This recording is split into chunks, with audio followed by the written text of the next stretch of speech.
ഇപ്പോൾ ഈ പുതിയ തലമുറയിലെ കുട്ടികൾ അവർക്ക് ഒരു നോ എടുക്കാൻ വളരെ ബുദ്ധിമുട്ടാണ്. അപ്പോഴേക്കും ഇപ്പോൾ ടീച്ചർ ചീത്ത പറഞ്ഞതിന് ആത്മഹത്യ ചെയ്യുന്നു, അല്ലെങ്കിൽ പാരൻസ് ചീത്ത പറഞ്ഞതിന് ആത്മഹത്യ ചെയ്യുന്നു, ഒരു എക്സാമിൽ മാർക്ക് കുറയുമ്പോൾ ആത്മഹത്യ ചെയ്യുന്നു, മൊബൈൽ കൊടുക്കാത്ത മൊബൈൽ കൊടുക്കാത്തതിന്, റിമോട്ട് കൊടുക്കാത്തതിന് ആത്മഹത്യ ചെയ്യുന്നു.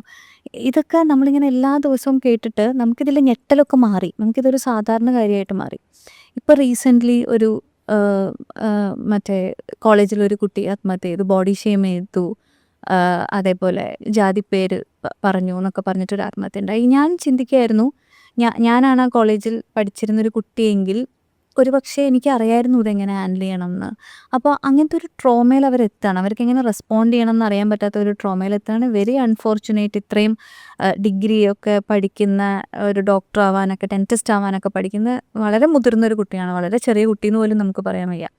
അപ്പോൾ ആ പാരൻസിൻ്റെ സങ്കടം, ആ കുട്ടി കടന്നു പോയിരിക്കാവുന്ന കാര്യം. പക്ഷേ എന്തുകൊണ്ടാണ് അങ്ങനെ മെൻ്റൽ ഹെൽത്ത് അത്രയും വീക്കാവുന്നത്? അങ്ങനെ തന്നെ പറയേണ്ടി വരും തോന്നുന്നു, അൺഫോർച്ചുനേറ്റ്ലി. എന്തുകൊണ്ടാണ് ഇങ്ങനെ സംഭവിക്കുന്നത്? എങ്ങനെയാണ് നമുക്കിത് ഹാൻഡിൽ ചെയ്യാൻ പറ്റുക?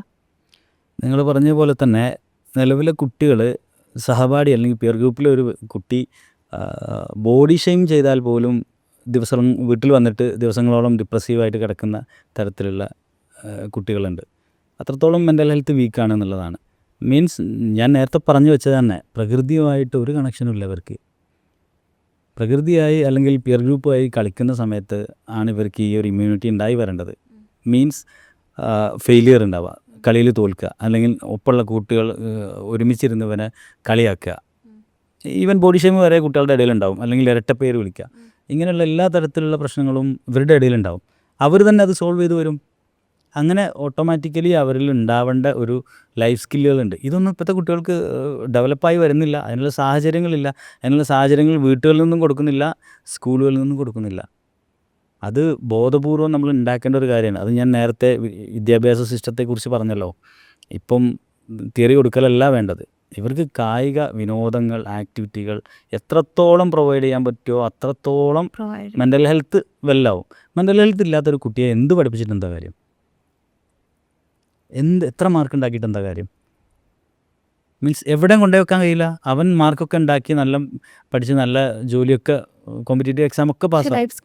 പക്ഷേ ലൈഫ് സ്കില്ലില്ല. ലൈഫ് സ്കില്ലില്ലാതെ അവനവിടെ കൊണ്ടുവച്ചിട്ട് അവൻ്റെ ജോലിയിൽ ഇൻവോൾവ് ചെയ്യുമ്പോൾ വരുന്ന ഇഷ്യൂസ് ഒന്നും അവന് ഡീൽ ചെയ്യാൻ കഴിയില്ല.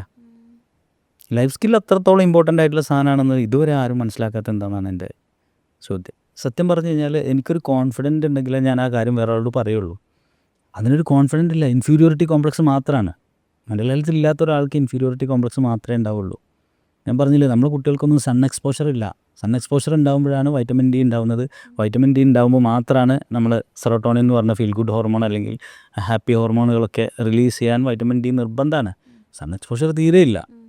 ഒന്ന് അതുണ്ടെങ്കിൽ മാത്രമേ ഹാപ്പി ഹോർമോൺ. ഈ ഹാപ്പി ഹോർമോണൊന്നും ഇല്ലാത്ത, ന്യൂറോ ട്രാൻസ്മിറ്റേഴ്സ് എന്നാണ് നമ്മൾ പറയുക, ഇതൊന്നും ഇല്ലാത്ത ഒരാൾക്ക് നെഗറ്റീവ് ചിന്തകളേ ഉണ്ടാവുള്ളൂ.